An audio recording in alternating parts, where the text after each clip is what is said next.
global happenings today. We communicate, we analyze global news.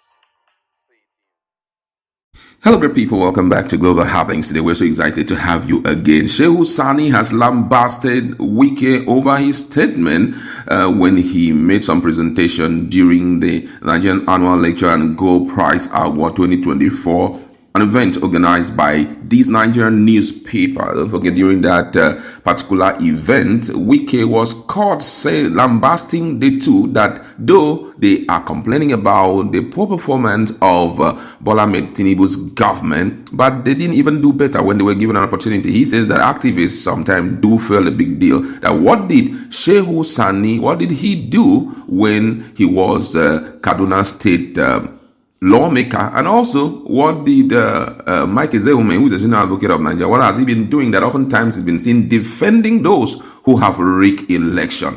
It was quite a serious issue, I must say, and those who enjoy Wike's talk, they kind of laugh the two activists to scorn. But however, Shehu Sani has decided to speak up this time around, and you get to hear his standpoint as it has to do with that particular event. And according to the news, a former federal lawmaker who represented Kaduna Central Senatorial District in the National Assembly, Senator Shehu Sani, has asserted that the Minister of the Federal Capital Territory, FCT, Nyesom Wike, owes his political career to the effort of democratic advocate. Sani emphasized that the effort to end military dictatorship in Nigeria, involving figures like himself, Mike Ezehume, and other freedom fighters, were crucial in establishing democracy. He stated that without their struggle, individuals like Wike wouldn't have a reason to position such as local government chairman, governor, and also minister. Has been reported that this comment was in response to Wike's recent remark questioning Sani's contribution as a senator. Speaking at the Nigerian Annual Lecture and Gold Prize Award 2024, an event celebrating 25 years of uninterrupted democracy in Nigeria, Sani urged President Bola Ahmed Tinubu to take decisive action to alleviate the sufferings of Nigerians. Wike, however, challenged Sani to specify his achievements during his tenure in the National Assembly. Sani responded by recalling his imprisonment in Port Harcourt during the military regime, questioning Wike's whereabouts at that time. During an appearance on one of the television interviews, Sani stated, "Nobody can demean the struggle that we did to free Nigeria from military dictatorship. Mike Ezehume was a patriot. If not for the struggle which we did to establish military dictatorship and establish democracy in Nigeria, people like Wike wouldn't have become local government chairman, governor, or minister today. He is a beneficiary of the struggle, the sweat, and all we have invested in it. And at a certain time, I was in Port Harcourt prison as a political prisoner. Where was he then? He is a beneficiary of the struggle to which Nigerians have dedicated and committed their time to." This is quite a serious one. He also say a lot of things afterwards. But however, this is quite thrown at Wike. You know, Wike lambasted them and was talking about them trying to awaken Nigerians' applause by virtue of them attacking Bola Ahmed Tinubu's government. And he went further to talk about their dismal performance, especially for Sani. When he was senator, what did he do? He went further to talk about Mike Ezehume, that he is busy as a senior advocate of Nigeria, supporting and defending riggers during Nigerian election and all of that. But the reply seems very straight to the point. My colleague is in the house. Let's just look at this. What's your position on what Sani has just said right now, that Wike is a beneficiary of the struggle that both him and Mike Ezehume went through? He went further to let him understand that he was nowhere to be found during that period of that struggle, and that struggle has earned him who he is today, being a minister and all of that. What's your stand on that? He said nothing but the truth. Sometimes some of the ideals, some of the actions our past heroes did is what we benefit today. If the likes of Shehu Sani did not pay the ultimate price, that lone voice always speaking. He talked about Ken Saro-Wiwa, how those days, whenever, as activists, they usually would not put you in your region so you don't get familiar. They would always put you in another region where you don't have voices. That perfected his writing skill. If you watch Shehu Sani, in fact, his greatest strength lies in his pen. If you get to see his social media page, you see he talks quite strong. That's to tell you that he didn't start this writing business today.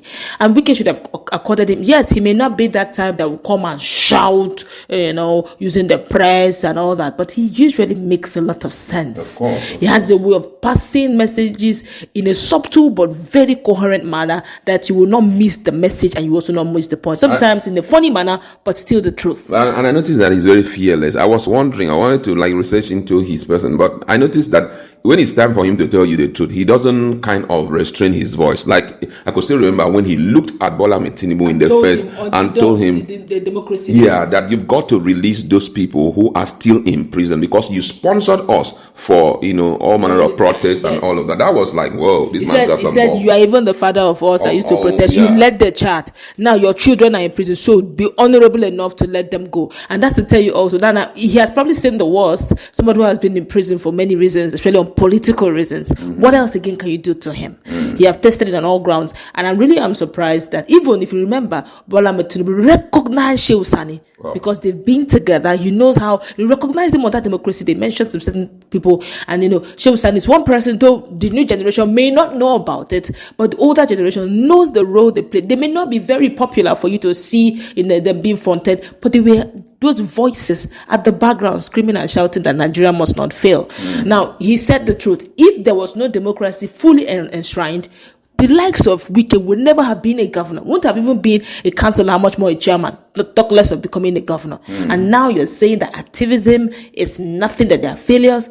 Nigeria became what it is today, even it's still remaining together and still keeping checks on corrupt politicians has to do really strongly on activism. And Shehu Sani, his name is written in history. Now, there's something he said that clearly shows you that Wike should be careful. It's not everybody you take on. Shehu Sani looks like somebody he will take on and take on it very nicely. Yeah. He said the next time they will meet again, he said this message to Wike, the very next time we'll meet again, I will never allow you to have the last say.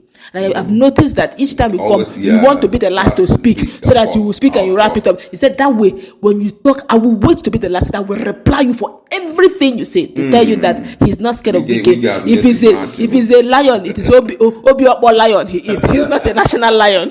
Whoa, this is serious. I'm telling you, with this kind of response coming from Shehu Sani. But I must say, Shehu Sani has been a lone voice. I encountered him, first of all, during the period of 2023 politics. I really encountered him then. I realized he was very vocal. When he has an opportunity of talking, he talks really good, without restraining. And I was like, this guy looks very clean and cute. Not knowing that, dating back, he had been also a strong advocate. No wonder they stand tall for the likes of, Sowore and the rest, being that these guys are my allies during those days when we were, fighting politics and all of that. I feel that most of them already know who Wike is. Wike had always, I think I've repeated that in one of our interviews, that Wike is one person that will never end the game until he wins. Whenever he wins, he will scatter the post, make me go, I don't win. Because immediately he threw that at this guy. Thank you very much. And that was the end of the story. I don't give them. So I think this guy now has come to know his game and is ready for him. However, quite interesting guys there. But we'd like to leave it. What's your global happenings today?